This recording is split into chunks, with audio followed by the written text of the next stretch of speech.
दो हम एक है సమగ్ర శిక్ష ఉద్యోగులను వెంటనే సీఎం గారి హామీని వెంటనే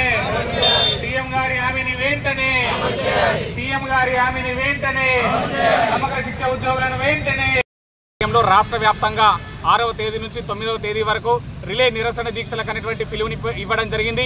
ఏదైతే మనకు సీఎం రేవంత్ రెడ్డి గారు పీసీసీ అధ్యక్షుని హోదాలో సంవత్సరం కింద మేము ఎప్పుడైతే 25-30 రోజులు ధర్నా చేయడం జరిగిందో, సమ్మె చేయడం జరిగిందో, అప్పుడు తెలంగాణ సమగ్ర శిక్ష ఉద్యోగులకు మాకు బాజాప్తా హామీ అనేటువంటిది ఇవ్వడం జరిగింది. మీది ఒక రోజులో మీకు సమస్యని సాల్వ్ చేస్తా, అందరినీ రెగ్యులరైజ్ చేస్తా అని చెప్పడం జరిగింది. మేము దానికోసము ప్రభుత్వం మీద మాకున్నటువంటి నమ్మకంతో సంవత్సరం పాటు వేచి చూడడం అనేటువంటి జరిగింది. అయినప్పటికీ మాకు ఎటువంటి ఉద్యోగ భద్రత గాని, మరి పే స్కేల్ గాని, మరి ఎటువంటి హామీ అనేటువంటి నెరవేర్చకుండా ఉన్నారు. కాబట్టి అందుకోసం రాష్ట్ర వ్యాప్తంగా 33 జిల్లాలలో ఈ రోజు నుంచి నిరసన దీక్షలు అనేటువంటి మొదలు పెట్టడం జరిగింది. అదేవిధంగా 10వ తారీఖు నుంచి సమ్మె అనేటువంటిది చేస్తున్నాము.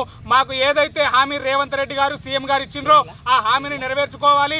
మాట తప్పము మడవ దీపం అనేటువంటి రేవంత్ రెడ్డి గారు మా విషయంలో మాట తప్పేటటువంటి పరిస్థితి కనిపిస్తున్నది. కాబట్టి మీ యొక్క మాటను నిలబెట్టుకోండి, మీరు మాట తప్పం అనేటువంటి నిరూపించుకోండి. సమగ్ర శిక్ష ఉద్యోగులను తక్షణమే రెగ్యులరైజ్ చేయండి.